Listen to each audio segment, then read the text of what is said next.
El siguiente programa es un esfuerzo en conjunto de tus estaciones favoritas. Voz Tacoma Radio Universal, KTQA 95.3 Low Power FM, Tacoma y Pierce County, KQWZ 106.5 Low Power FM, One America Voice, en South King County.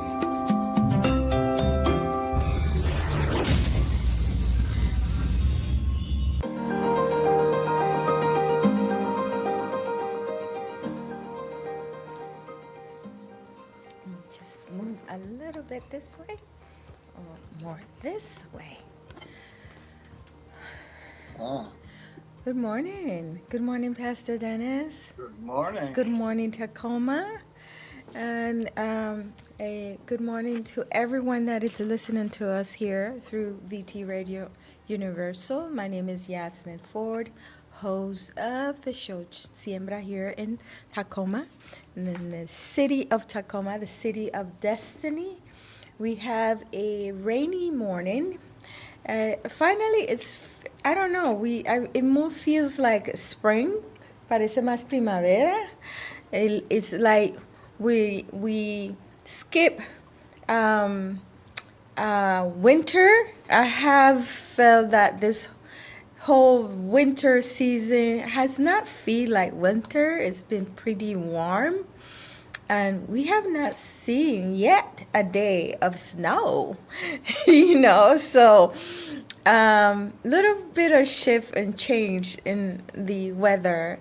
And so welcome to everyone. I hope everybody's doing well, drinking your little cup of coffee, tea, and I have my co-host, Pastor Dennis. He sits here. You've been sitting with me like almost for what, 5 years, 4 years? Pretty close. Yes. Yeah. Every third Sunday of the month. Sometimes we switch a little bit. I know this is not the third Monday of the month. I don't want to confuse anyone, But yes, he sits here with me every third Sunday of the month. We had a little bit of a shift. And we switched for this month. So good morning, Pastor Dennis. How are you doing? I'm doing fine. You can hear me okay? Yes, we can hear you. We can see you. We see you. We hear you. So you missed the snow this year, huh? I do. I know the kids probably do too. So we can feel the different... change of the, for the people that don't think that we have global warming, whatever you want to call it, but there is just a shift. And I do have a friend that he does love Washington State because he said the weather in Washington is very moderate. You don't get a lot of anything, even though people think it rains a lot here. I love the rain anyway. But so yes, Pastor Dennis, talk to me. Tell me a little bit about what are we going to talk about? And then we can start. And I wanted to talk a little bit about what's going on also nationwide. A candidate, Trump, when it's North Carolina or South Carolina? I think North Carolina, the primary. And what's her name? Haley, Nikki Haley is saying that she's not going to drop out because she got a 40%. And she said 40% is not like a small number, and she's right. I mean, no, it's not a small number. She's right. We never know what's going to happen. And the Supreme Court of Alabama that declared that embryos are people. And I don't want to talk a lot about that because I'm not really sure about what that means when it comes to the embryos. To me, it feels like a seed of a tree that is not planted, so it's not a tree yet, but it is a seed of a tree. Right. Yes. Well, it all comes down to life is temperamental, and sometimes life produces a full-blown plant, and sometimes it doesn't. And when we get in there and start playing God and saying, "Hey, uh, it becomes full blown, and you are legally responsible for its death at a particular age." That's a really scary society we live in. But that's what's involved there. I mean, they've taken the eggs and fertilized them, and then frozen them. So And I think technology and science is help a lot, and it's been a great help for humankind, especially for people that can have babies, for people that want to have kids. It's been a blessing, you know. yeah, But then again, we also treadle into that line where we want to play like God, you know, is God give us the wisdom and the intelligence to, you know, develop these science resources, so we able to play with a little bit with nature and able to help people that can have kids. But at the end of the day, I don't know, human beings, we our free will, we use it a lot of times like a, like we want to sit like God and decide who lives, who doesn't live, what it is, you know, and I think that's probably the biggest sin, you know. yes, I think yeah, that's probably the biggest sin is to when you want to make um, these kind of choices. right. I also wanted to talk about February. We are almost at the end of the month, and we celebrate Black History. So I was listening to Martin Luther King last night. Hmm. I was listening to one of his speeches. I know his famous speeches is that famous speech is that I have a dream, but Hmm. he had so much other speeches that are so good. I mean, and I was listening to him about evil, what is, and it was pretty good. I mean, he was Hmm. an amazing speaker. And I was thinking when I was listening, is he writes his speeches? He was pretty good. Yeah. I mean, he was really, really good. That that's a good. Evil is something that it seems is a has always been a more of a spiritual term, but um, since the time of really analyzing stuff, we haven't seen this kind of scary behavior Mm-hmm. in the at least in the Western world, other than um, Hitler.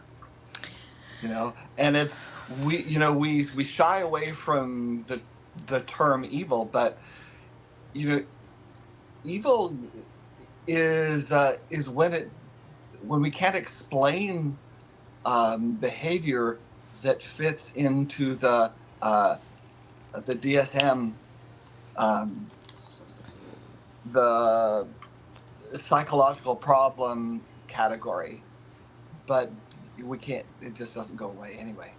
But it's. I'm glad to hear you listening to Martin Luther King on that subject matter, because I think that's a really important subject matter to talk about today. Because in my mind, evil is when a person uh, doesn't regard any entity outside of themselves and is not responsible to any entity outside of themselves, but determines what they believe to be the best. You Um, know, and for the people who are listening, we decided to speak about what is not facts. This is me and Pastor Dennis making an argument about what it is that we think is one of the causes of evil. What is one of the main foundations of evil? And I think as a human being, we was born with this free will, but also we was born with these two things, that we have the good and the evil. For people to say, no, I never think about evil. I never think about doing something bad. I never judge, or I never do this. No, this is already inside of us. I mean, you see a little baby, 2, 3 years old, and you tell them not to do something, they will walk off and look at you and go ahead and do it. Not that I'm saying that's evil, but already that baby is exercising his free will and making a choice to do what you ask him not to do. For instance, put his little finger in the light, socket, that when you tell them not to. So I think we're already born with this thing about, we have embedded in us to the good and the evil. And as a human beings, I think we struggle with those two things. And I remember when I used to watch cartoons, when you used to watch Tom and Jerry, or you see the little Tom right here, the evil one, and the one that looks like the devil, and the little angel here talking to Tom or Jerry in their ears what to do. And we basically are born with the good and evil to make choices, So we decided to talk about this because we are looking at what's going on around the world. We are seeing that more and more people, and not people, but groups are more self-centered. And by separating yourself, by labeling yourself, it creates this thing where you disconnect from other human beings, and you not just disconnect, but you engage in doing or participating in things that are hurtful to this group or this person because of of tribalism. That is a word that I adopted from you because you use a lot that word, and we wanted to talk a little bit about that. We wanted to play a little bit with this that we call evil, and we can go back we can go back in the religious. Now, I did some research, and I find myself that anything that with the word evil was connected more to religion, and outside of religion, anything that was connected with that word had to do with Hitler and Nazi. There was nothing else more predominant to me when I was looking than those two things that are connected to evil.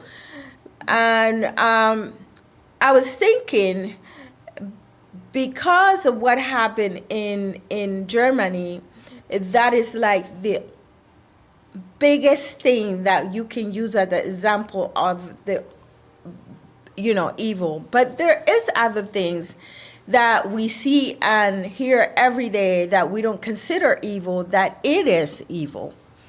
Mm-hmm. Well, the Bible uses the term Antichrist, and we tend to think, we were raised in a tradition today that teaches there is a single Antichrist. Well, the scripture refers to multiple Antichrists.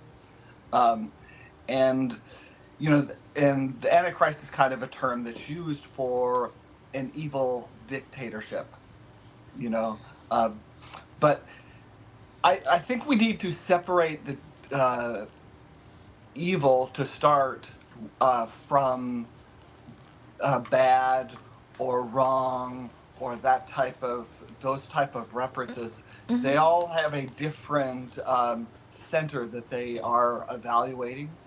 But evil goes beyond bad goes beyond wrong, goes beyond all of that stuff. It is a term that we use when no other term will work. But I think evil refers to a fixation to do something detrimental and refuses any input to the contrary.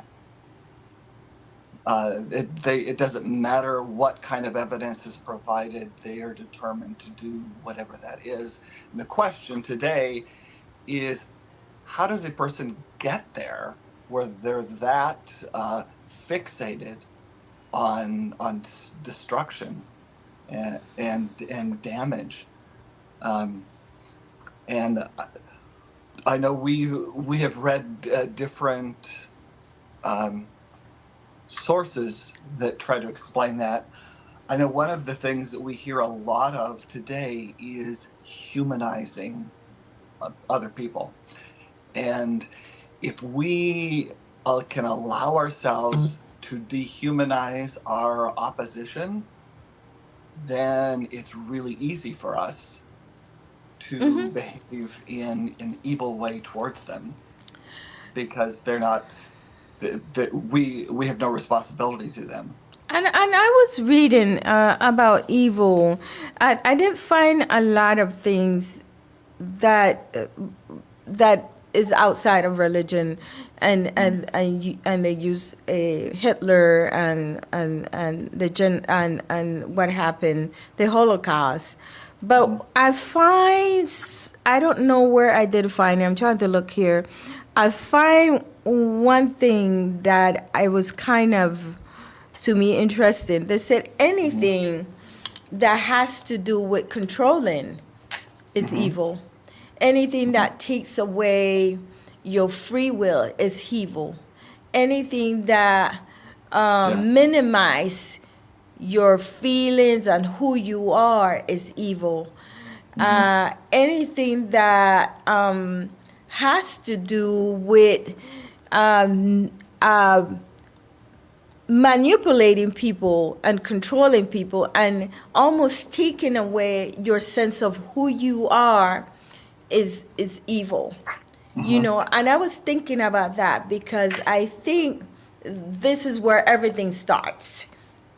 And this is where it really, really starts. And because that word evil is very predominant and connected to the Bible, I want to start with the Bible. In Genesis, when God was in the heavens. And for people that are Christian, because that's where I go to the Christian Bible. I know there's other religious books, you know, the Catholic book, we have the Muslim Quran. So, but I reference to the Bible. And the Bible talks about God in the heavens with the angels, and Lucifer, that he became the devil. And the Bible talks about him being beautiful and a great worship angel.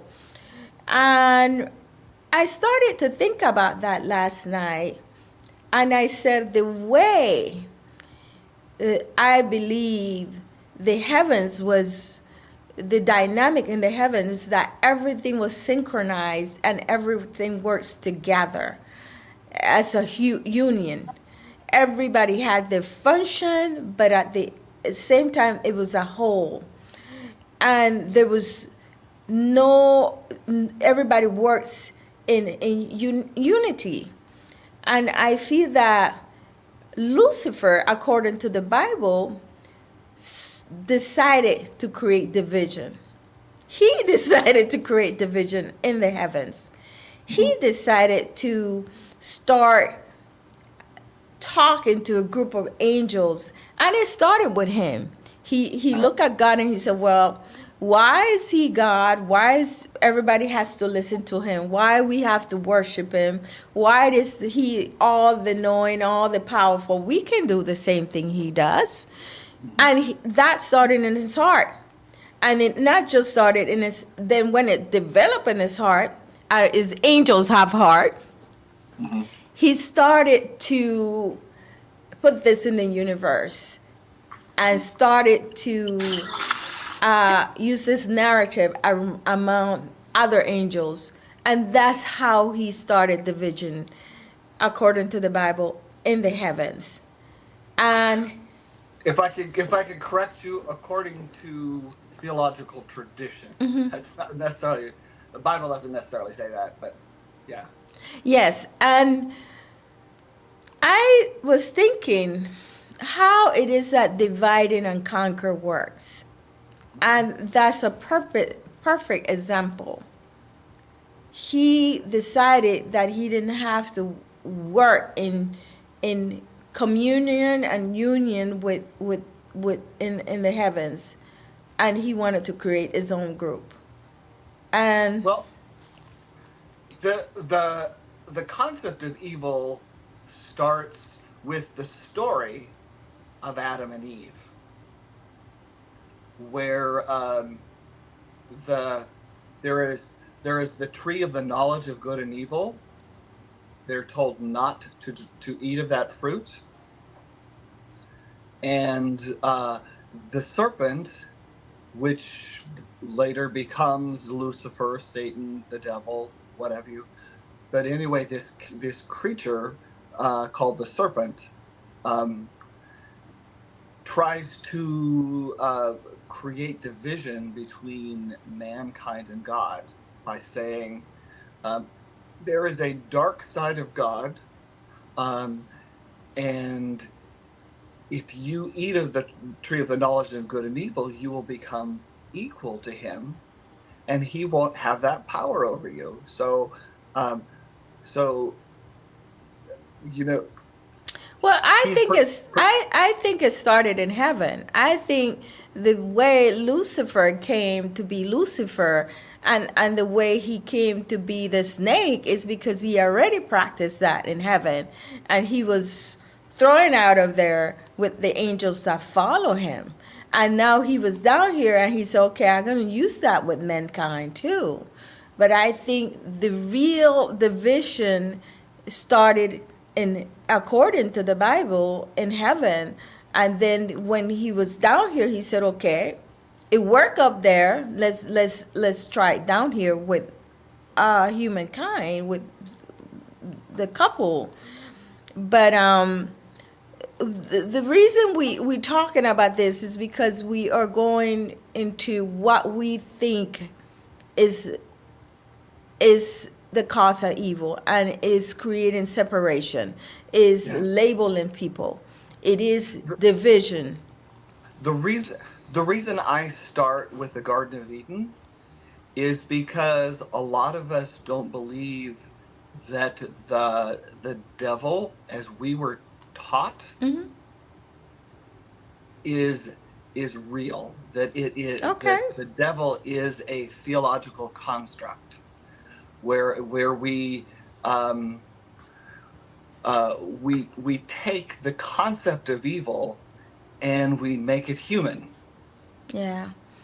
Okay, and so there's a lot of things that are taught in the Bible, a lot of references. That I don't believe too, but that to evil kings and there's all these references to evil existing in these particular contexts, and we have taken all of those references and put them together and made them a reference to a person, well, an actual being,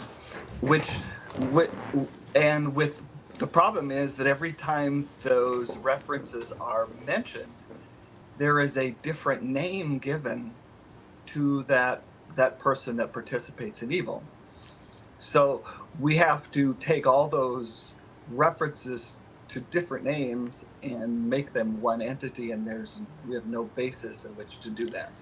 well, That's why when I started telling the story, I said I'm gonna use the Bible as reference because but and like I said, I use the Christian Bible as reference because that's the Bible that I know, But I just wanted to use this as an example of showing how it is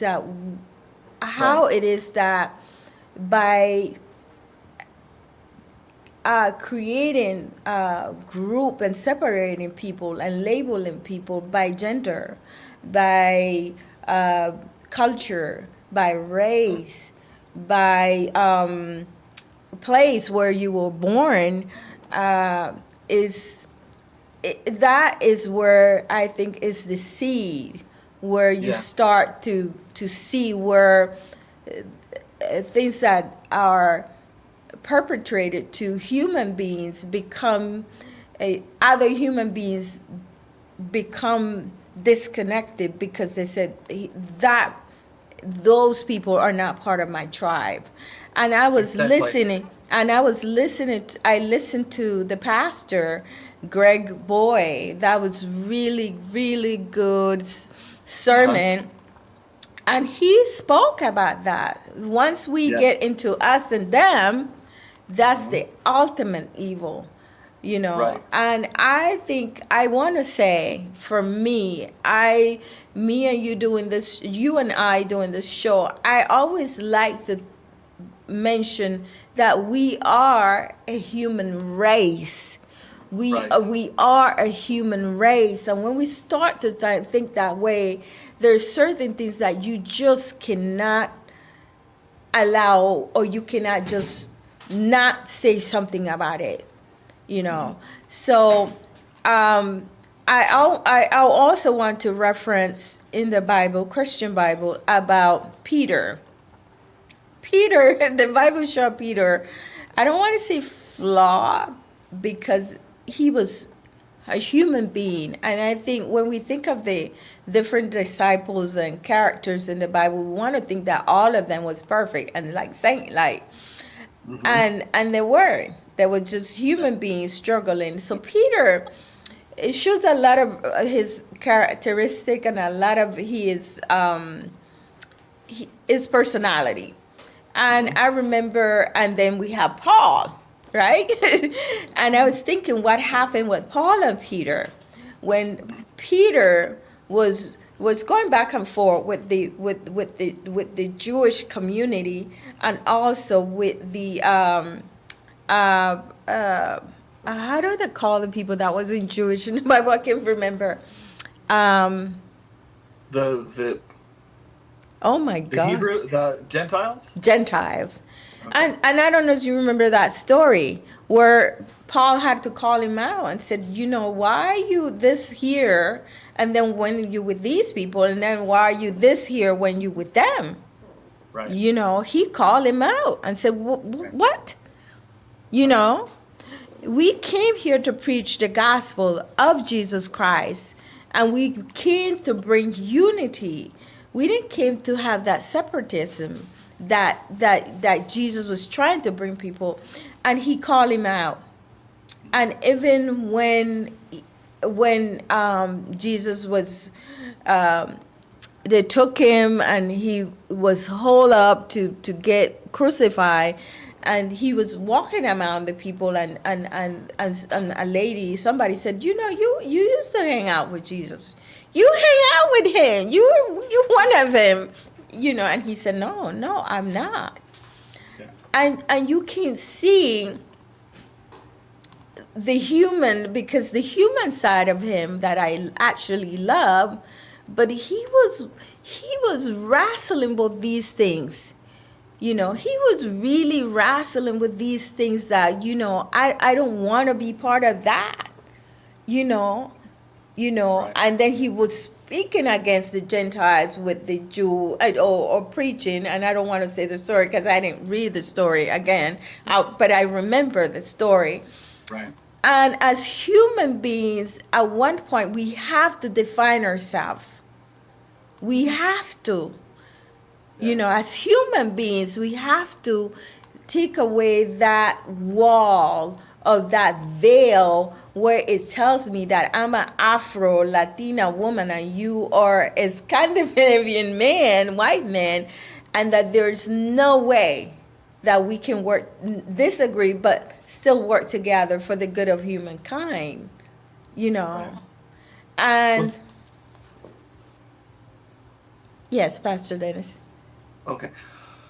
The reason I brought up the Garden of Eden is because the tree of the knowledge of good and evil is the concept that I can have the knowledge and the power to determine what is good and what is evil. And it is a very attractive idea. And Adam and Eve partook of that, which is what set us on this course of religion and politics and all this other stuff, where we think we have the authority to declare absolutes and hold other people accountable to our absolutes. And that's what evil is evil is that idea that we can individually determine somebody else's fate, and we have the knowledge and the authority to do that, and that's I think taking that's away. ridiculous. I think the biggest thing is taking away people's free will. I think it's and once the powers take away that from you. I used to date somebody that from Cuba, and I learned a lot from him. And I remember telling him, you know what, we should go to Cuba and buy land in Cuba. And he said, for what? And I said, yeah, we could even start a business in Cuba. And he said, no, you can't do that. And he said, you and the Cuban government's going to tell you, yes, come on down. He said, but while you have that business running and striving, they're going to let you do it. And one day the Cuban government is going to get up and say to you, you know what? This is no longer your business. You will be running your business. Yeah. That is our business.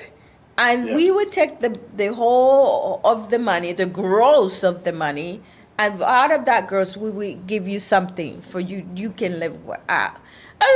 He said, yes, that's what will happen if you think you can go and run a business.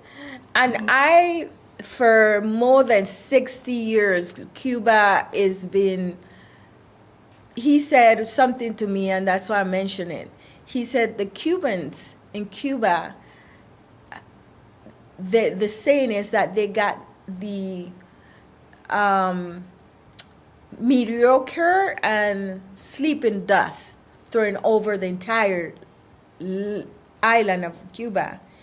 He said there's no more energy, there's no more passion for them to fight. It's a dust, he called it, a dust, a sleeping dust, a conformative dust, where the 99% is saying, this is what we got, there's nothing else we can do. There was a one time that the Cuban people will go out and fight. He said they're sleeping. They got so beat up that they feel and they think and they make them think that there's nothing that they can do. Yeah. But they are the 99%, and the government is the 1%. And I tell you this story, Pastor Dennis, because I feel not only in the United States, but around the world, that we have to be very, very careful that we don't have that dust over us. Yeah. That we don't let that dust come over us, that we feel hopeless, and we feel that there's nothing that I can do. I can't. I went out yesterday with a friend. Yolanda is listening to me, and she told me, "But we don't have no choices." I said, "We do."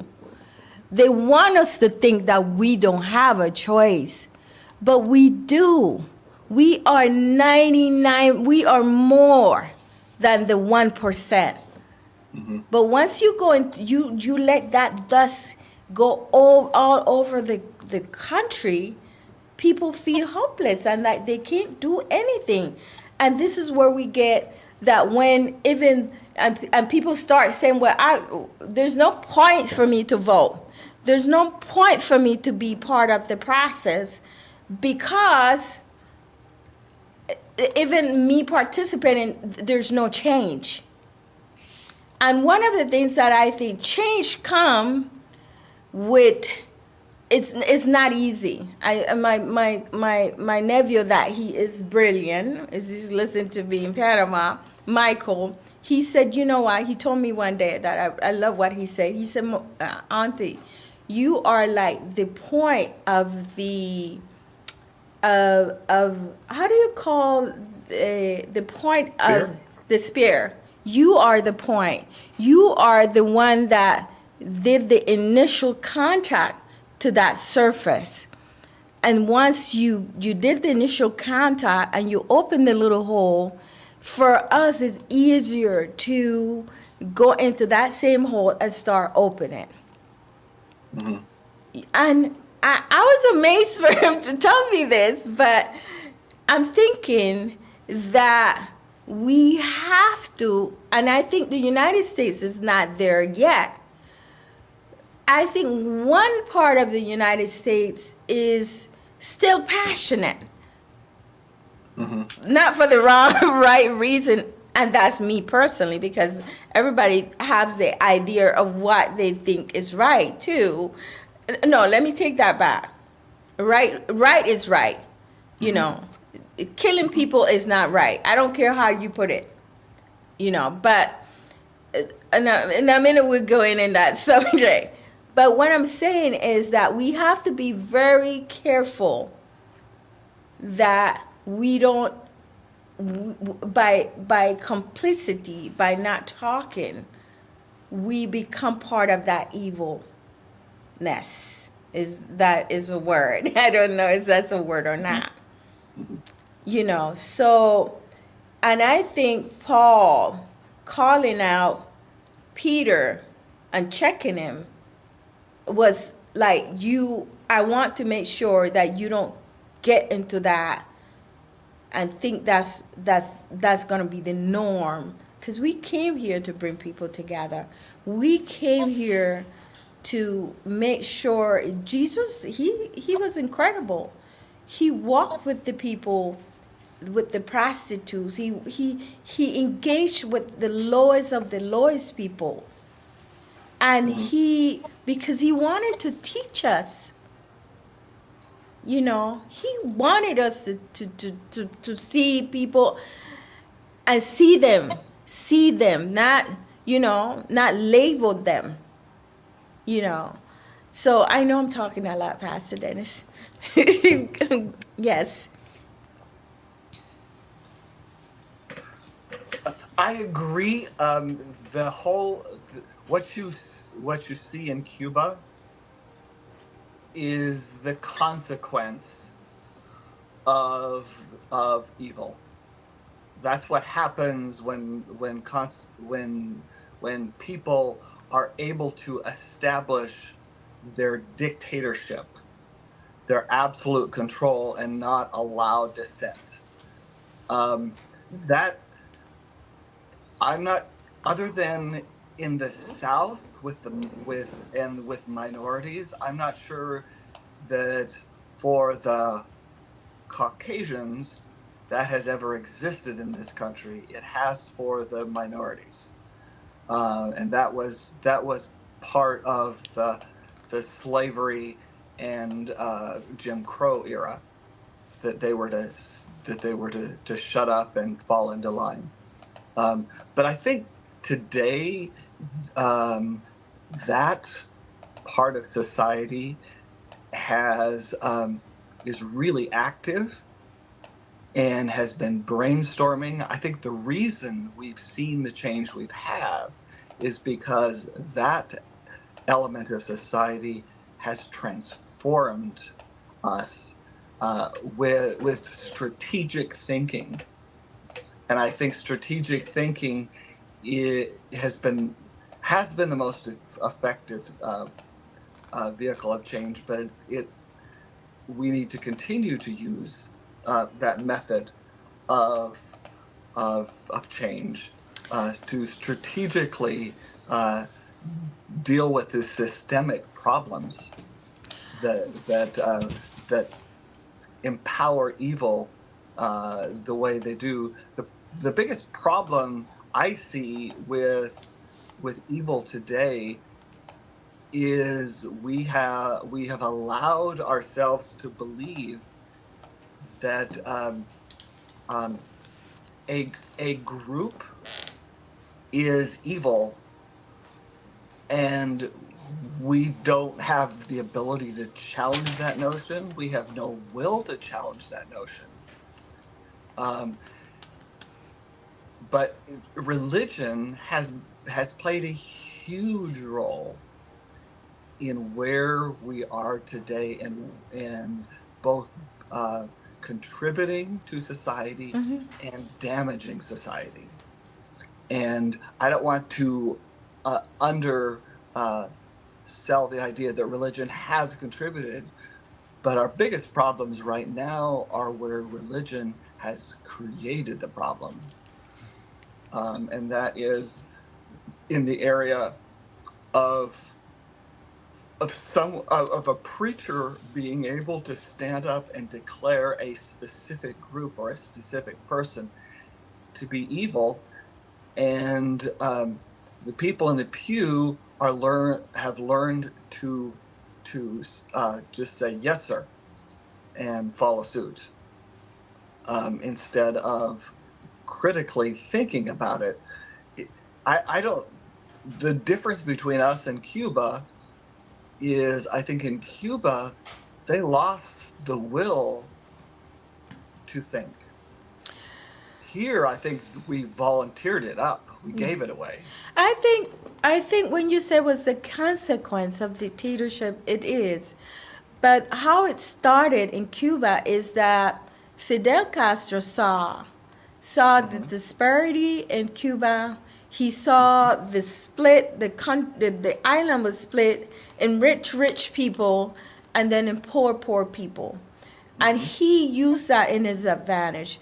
And because 99% of the people was poor, the rich people from Cuba, when they saw the writing on the wall, they took their money out and went to Miami.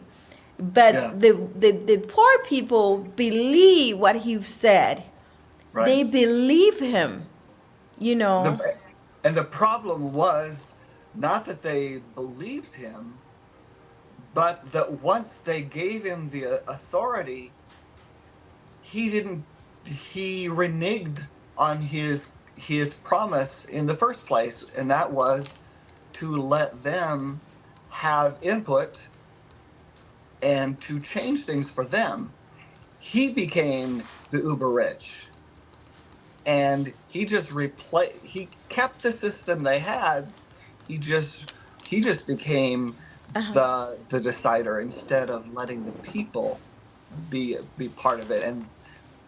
And we do still have that problem here. But when you are suffering, when you are, and somebody come and said, you know what, I gonna come and help you change that. I gonna make it that is more balanced. I gonna bring you jobs. I gonna do all these things. I gonna make sure those rich people over there. And again, we creating this that is us and them. And he put himself with them, with the poor people. I'm like we're gonna make sure those rich people pay and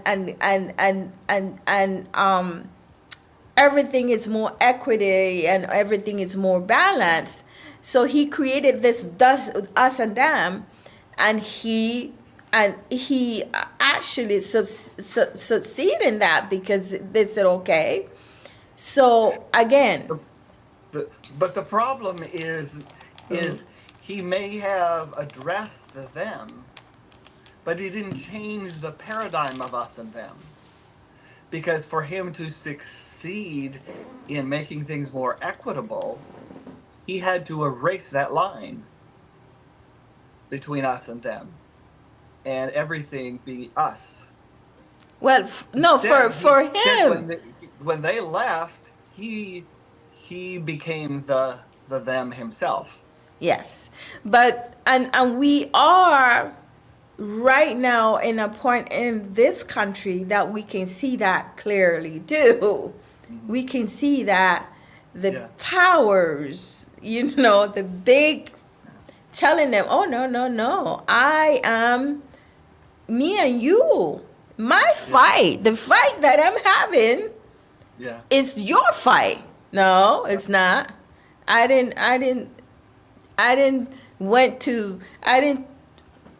did this with my properties. I didn't abuse nobody, but this is a narrative of Donald Trump, and I want to, because that's who we're talking about, and the Republican Party, because we cannot just put it on him. We have to, because the Republican Party needed this kingpin to worship, and that's why they going along with him, They're going along with Trump because Trump is reinforcing the us versus them, and he is that's his thing. That's what he uses. He's trying to disenfranchise people who don't agree with the us and them mindset. That's the real issue, because the Republicans don't think everybody should have a vote. Mm-hmm. They believe that only a select few should have the vote. And creating this thing that, again, that the reason I'm struggling and the reason I'm not doing well is because of them. You're saying that's a mindset, or you're confessing that that's how you feel? That is what is the mindset. Why they don't want you to vote, and why a group of people think you should vote. Yeah. Well, we've got to get past us and them. We've got to see each other together. The biggest problem that us and them is having in our culture is we've got a series of different us and thems, some of which correlate with each other and some that don't. We've got the political us and them, The religious, and we've got the religious us and them, and we've got the racial us and them. the gender us and them. The gender us and them. I mean, every way a person can be divided. Yes. Groups can be divided. Yes. As an us and them. And we have to end the us and them thinking, and even on all of those fronts. Even by where you come from, us and them. Mm-hmm. Even here in the same country, we talk about the South, and we talk about us here in the West and in the East Coast. And but I wanted to, something that struck me when I was doing my little research last night, it was that at starting the show, I noticed that anything that was connected with evil it was religious, and Hitler and the Holocaust and Nazi. And there's other things that happen in the world that are not mentioned. There's other things that happen in the world that, again, because of it, to who it happened, is not considered the ultimate evil. Let's Yeah. talk a little bit about slavery. Yeah. Let's talk about 1.3 million people that was taken from the west of Africa to Brazil, 400,000 people to the United States, 200,000 people to Colombia, and then everything was spread around the Americas. Let's talk about England. One thing that I've been learning now, England owned or colonized half of the world. There was in the Caribbeans, there was in Africa, there was in India, there was in Egypt, in Ireland. And today they're still doing the same thing. And one of the biggest problems that we have in today in the Gaza Strip and Israel is because of England that owned Palestine and told the Jewish people, you know what, you go live with them. You go live with them. Why it is, I'm gonna go into this little rabbit hole. Why it is that the Palestinians have to share the land with the Jewish people, and Europe, the European countries are the ones that created this thing. Yes. Why it is that the Jewish people are not living in England or in Germany or in the United States? I know United States has the biggest population of Jews next to Israel. And this settling thing, that is, you are Jewish and you were born here in the United States, you can go, you have automatically the direct birth because of you, who you are, to settle in Gaza and in Palestine and take the land from these people. And I'm reading all of this thing, and nothing of that is mentioned. The African slave, the millions and millions, my ancestors, millions and millions of people that have no identity today, and that is not mentioned. Again, we can see what is considered evil according to who it happens to. Yeah. The genocide that happened right here in the Americas with the indigenous people. This is not mentioned when we talk about evil. Yeah. Remember, evil is primarily a spiritual, and that's what bore out in your research. It's mainly a spiritual concept, and the problem is that it's nebulous. So there are a lot of things like nebulous. genocide. What does nebulous mean? That means it's highly undefined. It's a term that can be used emotively and not concretely. Do you understand what I mean by that? Mm-hmm. You can use it to express your attitudes without clearly defining what you're saying when you use the term. And that's one of the problems with the term. But genocide and slavery and all of those are examples of evil in my book. A genocide happened here with indigenous people. Absolutely. And that is not mentioned as the ultimate evil. Mm-hmm. I was like, what is going on? Because it's because we in the U.S. we believe in historical reconstruction, and all of our textbooks. You got that right. until recent years have been examples of historic reconstruction. In the South, they're not allowed to study real history. That's sad, but it's true. But thanks God for technology, though. That's another thing. But yes. Yeah, I mean, yeah. Like the Mormon Church is bleeding adherents like nobody's business since the introduction of the internet. Huh. Because now kids who grow up in the Mormon Church can read the true history of Mormonism, Mm-hmm.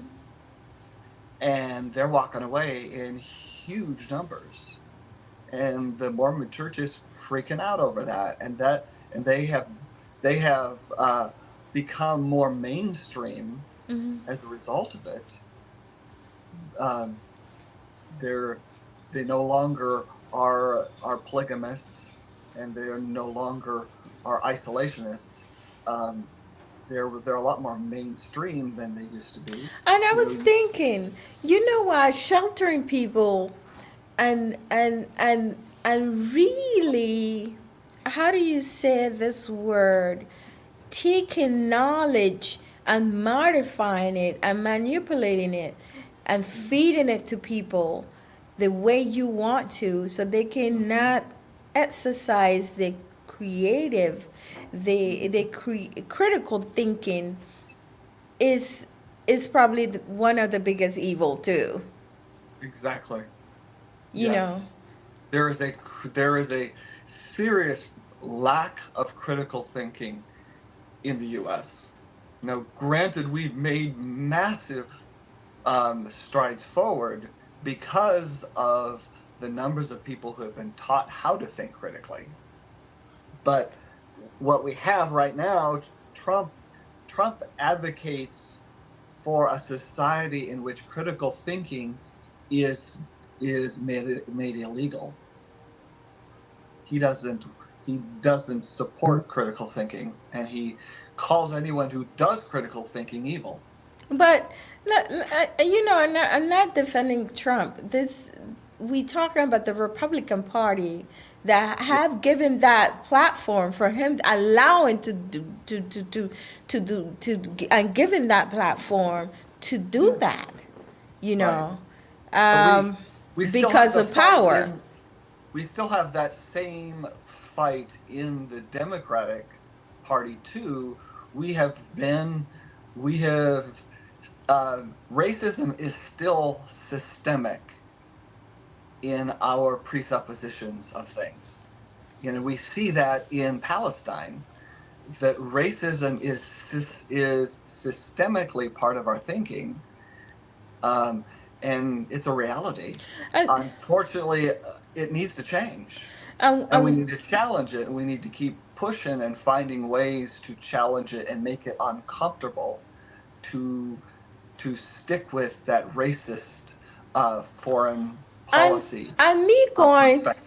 and me going about Palestine and the Democrats. Mm. Um, I I think me and you have got this conversation lately a lot. I am very disappointed with the Democrats. Of the two evils, I thought they probably were a little better. Conformity, mediocrity, mediocre. ¿Cómo se dice mediocre en Mediocrity. Yes. Um, laziness, no passion. I I would not married to a man that I feel that doesn't have the passion to fight for me, to protect me, to defend me, to provide for me.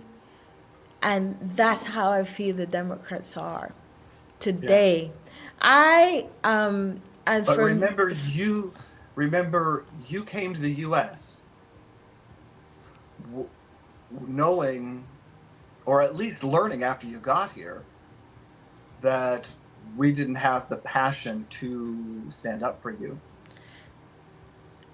I learned that here. Yeah, I know. I learned that here. And you said something to me that my ex-husband used to tell me. He said, well, I was born here and I'm American, but you're American by choice. He always used to say that. So don't complain because you chose to be American. Yeah. I don't think that, for me, that is the point. For me, the point is that we have a government. We have this thing that we call a government, and the government's supposed to serve their people, and the government's supposed to listen to their people. I don't have to conform to you. You work for me. And when you start feeling entitled, and this is the bubble that is created when it comes to not having term limits, is that these people that's supposed to represent us become disconnected to the people, and they don't do the work that they was put there to do. They're working more to keep their jobs, so they no longer looking at the people that they're supposed to be serving and working for, because they're so preoccupied and doing everything that they need to do to keep their job. And I think one of the biggest problems, and not only here in the United States, because I was talking to my mom, we have an election right now in May in Panama, and we have two big parties too. And the Panamanians are saying, no, we do not want this party. And I'm so proud of the Panamanians, because one thing they show us in October, they decided that they as a whole, they was going to stand up against the government. They stayed in a strike for a month and a half. There was no food. People died. Some people died in the strike. And I remember talking to my mom and my brothers, and they was saying, you know what? They want us to get tired. And people were saying they want us because of 2 weeks, then 3 weeks, and the people were not backing down. After 3 weeks, you're not going to stop, because all what you did is was going to be in vain. Yeah. And they pushed the government, and they took the case to the Supreme Court, and the Supreme Court did the judgment in favor of the people. You know, so I am so proud, because they said we're not gonna let go. There was no food in the stores. Trucks, they were not delivering food because the people said no, we're not backing down. So you work for me. I shouldn't be have to conform to you. And we find in the two big parties here in the United States where they're not listening to the people. Mm-hmm. They're not. And they're telling the people, this is what you're going to do. And this is the choice that you got. Whether you like it or not, if you don't vote for this person and you end up in this position, it is your fault. You're not giving us, evil, not giving me choices and taking away my right to choose and to use my free will. When you just giving me, you telling me this is the apple, and this is the apple that you're gonna do. You have two apples, and I said, no. Where's the orange and the bananas and the, no, you're not getting no banana. You're not getting no pineapple. Two apples, take it or leave it. One green, one red. Yeah. You taking away my free will and my right to choose. And then you're going to turn around and tell me the reason we are in where we are is because I choose not to participate? No. I don't know. And this is where we at today with the two parties. Well, I don't like the two-party system, but the the the system allows us to reject those two parties in the primary, and I think that's what needs to happen. People need to vote in the primary and intentionally vote against the establishment candidates and vote for somebody else. The But thing not just vote for somebody else, but vote for somebody who actually represents what they do want. the thing with the Democrats, and I'm gonna say, the thing with the Democrats is that they are blocking everybody that wants to run against President Biden. They are not even want to put people in the primary. People have to go and in different states because they didn't want to put them in the primary. And the Democrats are telling people that want to run they don't even want you to know that there's other people that are running. Yeah. That is again evil. That's the wonderful thing about the internet. Yes. Is that you can search and find who is out there, and if those people that want to run can get supporters, then that it can become. That's what happened with Obama. Obama was a ground roots candidate, and so was Bernie Sanders, a ground roots candidate. Unfortunately, he didn't go any further than he did, but because the Democrats decided that who they wanted it to be the main Hillary. They chose Hillary against, and one of the things that I think once you allow the powers to do what they want to, they feel that I can do that forever now. Individually, people made choices, and those people, hopefully, if the choice was wrong, hopefully they learned to not give in to peer pressure. That's the problem, is the peer pressure. These elections, it doesn't matter what country we're in, the whoever is in power, it does not provide support to anyone who's not in power. But people that aren't in power still get the ticket, and it can still happen. For Obama, it happened, even though the Democratic Party didn't want to support him.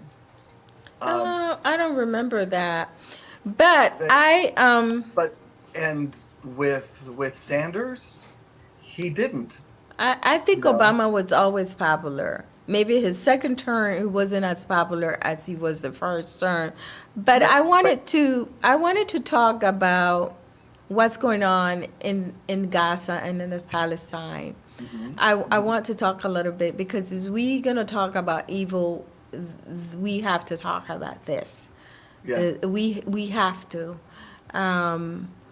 For me, I think for a lot of people, it's more predominant now because of technology.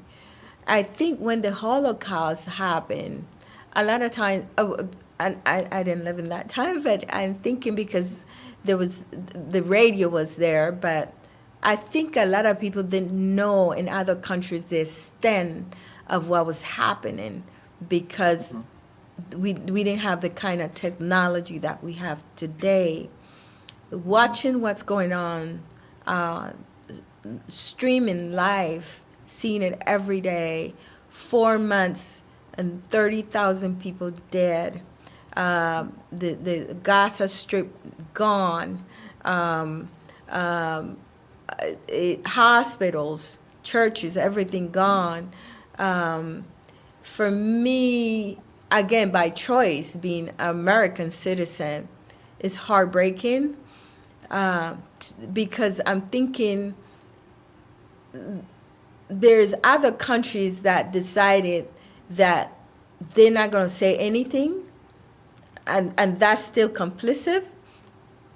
But supplying the tools, the weapons, the money, going around to pass Congress to send money to Israel, and then turn around and lie to us and said you were talking to Benjamin Netanyahu and telling him to stop when you vetoing in the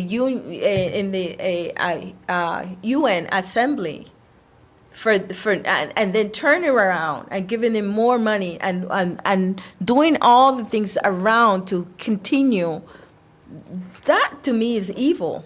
And then making us think that you are telling them to stop, but you're still giving them money. It's like telling a drug addict stop, but you're still giving him the drug. Oh no, but I told him, I said, I'm telling him to stop, but you're still supplying the weapon.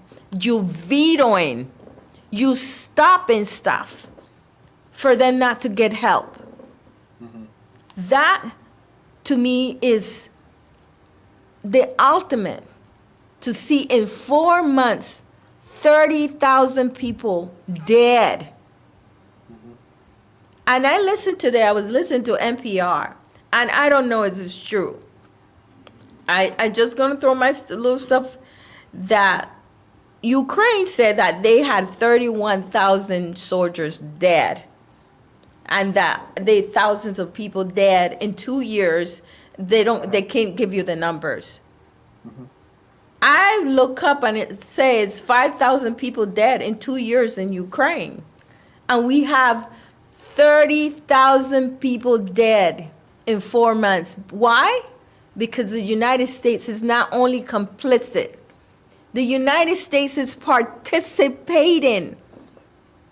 We are participating in that genocide. And I know people don't want to hear the word genocide.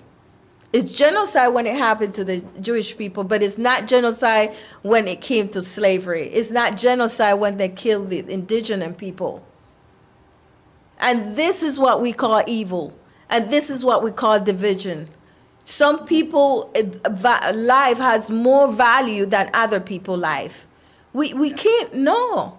And I can't sit here and we not only been complicit by watching it happen, we've been complicit by stopping for them to get help. We've been complicit for giving the tools for them to die. What are we doing? Yeah. And we chose to speak about evil. This is evil. Yeah. And you almost pushing people in corners. They telling them go to the west. They go bomb the west. Go to the south. They go bomb the south. Go to the north. And the United States is saying, yeah, we are telling them to stop, but we still funding them. Going around Congress and sending money and still fighting and making your case because you want to send $14 billion. I'm not talking as a black woman, of Afro-Latina. I'm not talking as an American. I'm talking as a human being. I'm talking as a mother, as a daughter, as a sister. We cannot sit and say this is okay. It's not okay. Sorry. I agree with you. Congress is not off the hook. You can't go around Congress when you're spending money. So if Congress wasn't involved this time, it was because they had given authority previously. But yeah, it's a shift in thinking, and as a minority, you clearly see it as a racial issue. But for too many Americans, I don't see it as just racial, don't as see a it as a human. racial It's a issue. human thing. Forget that we are American. Forget that we Democrats. Forget that we Republicans. Forget that it's President Biden. I don't care. At the end of the day, he has to put himself as a human being, as a husband, as a grandfather, as a father. Yeah. Human is we gonna talk about evil, then we have to stop the labeling, stop the racism, stop looking at people because of where they come from, what color, skin, gender. We have to, because then this is what happens. This is what happens. Because we're not looking at these people as human beings, that their life has value. Yeah. To me, I just take away my little shelf of woman, black, Latina. I'm a human being. And Yeah. we cannot as human allow this to happen and say it's okay, because it's not. I agree with you totally. Um, I- it just I even want to cry. No, I yeah. know. My God. It's crazy. It's we have got to re-educate the Americans to see things from that point of view, instead of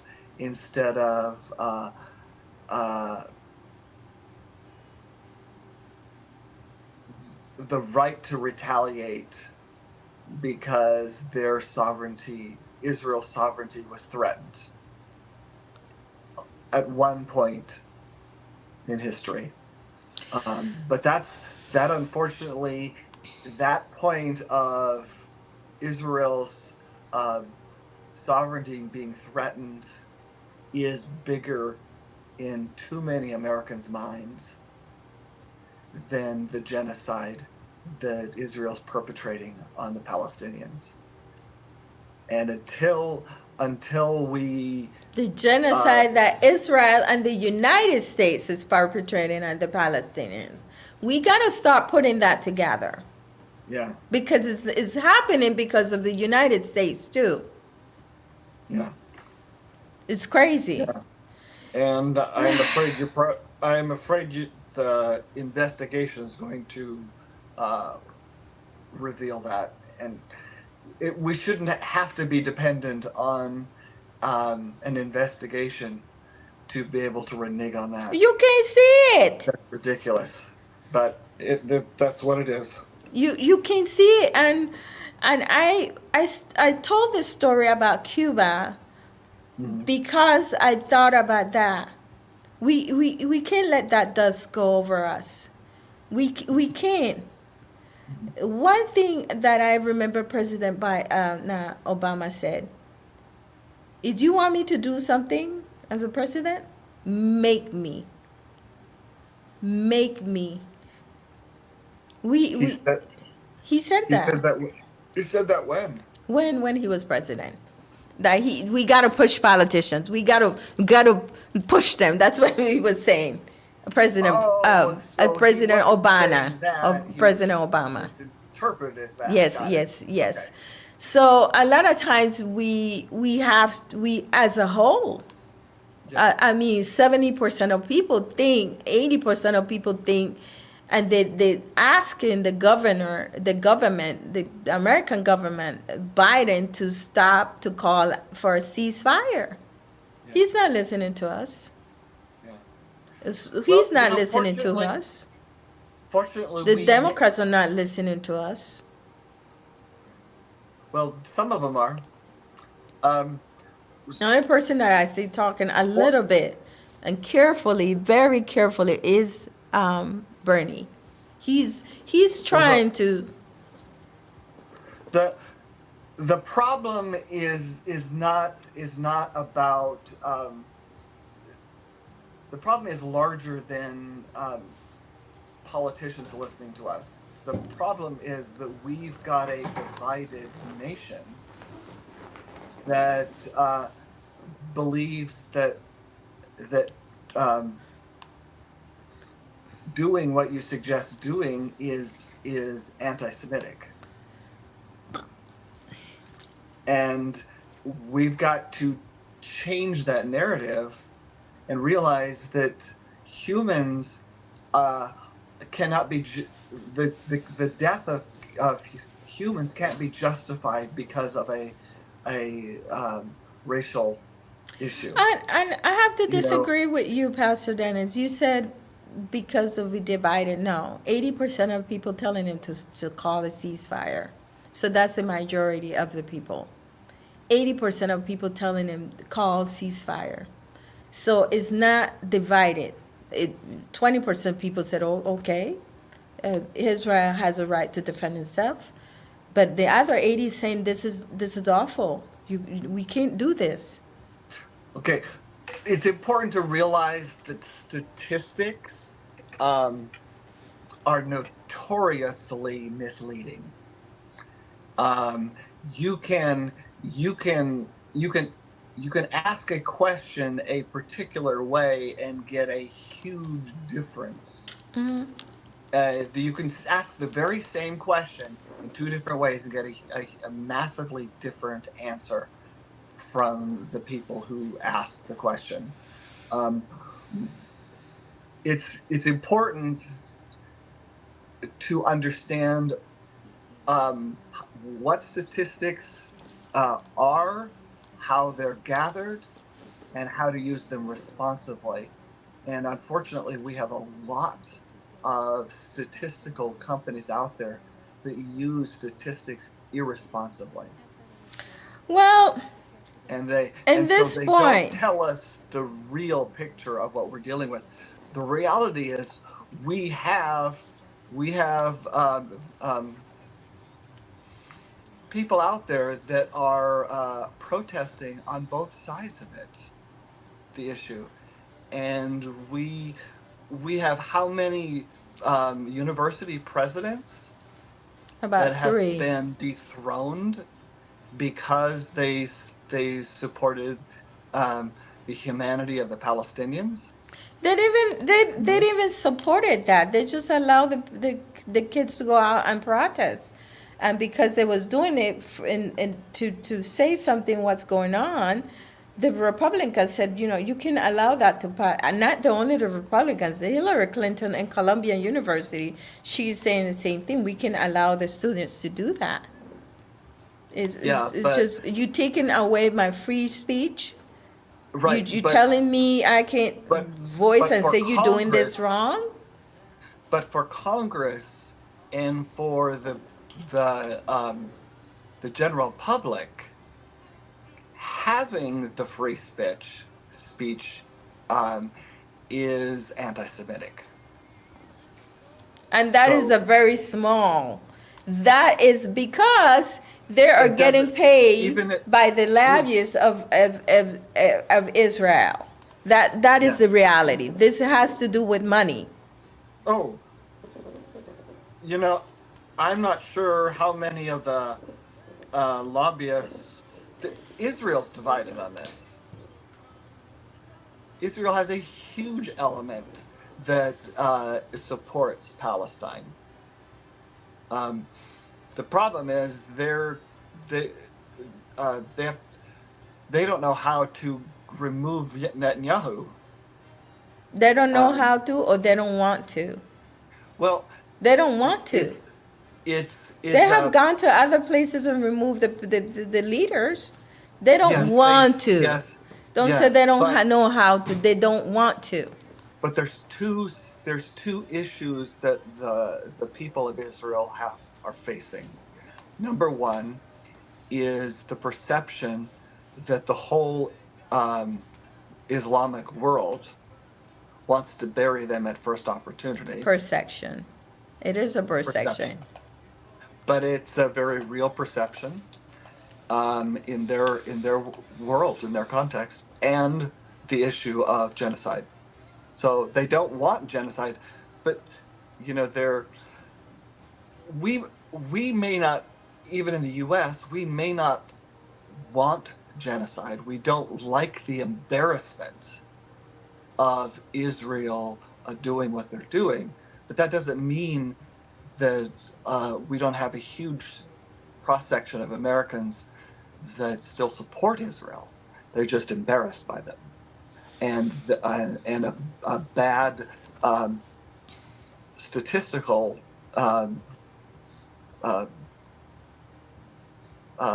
study can capitalize on the embarrassment, not on how they really feel. Well, I think we No, are almost done. Chris, we have Christian here. We're done. I want to thank everyone that was listening to the show. We talked a little bit. We touched a little bit of the surface of evil.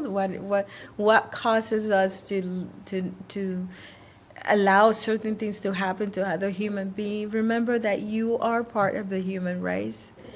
That we are here. We are our brother keepers, and we are our sisters keepers. And we, as a human, a race of human, we need to start standing up against these powers that are just fused by greed and power. So I want to leave everyone that was listening this morning to think, whatever you want for your family, the Palestinians want for their family as a human being, okay? I got a little emotional, sorry, Pastor Dennis, and No. a little passionate about it. And I just want to thank everyone that's listening to Siembra this morning. Have a beautiful morning. Have a wonderful day. And Pastor Dennis has a great day today. Thank you for sitting with me. Thank you. Hey, I hope when we go away from this conversation, we rethink how we process what's going on in Palestine. And I think this situation is forcing a lot of us to question the legitimacy of just war ideas. Okay, And so that is- we're almost that is a done. big issue. Christian's looking at me. Okay, thank you, All right. Pastor Dennis. Bless you. Bless you. Thanks. Thanks everybody for listening. Okay.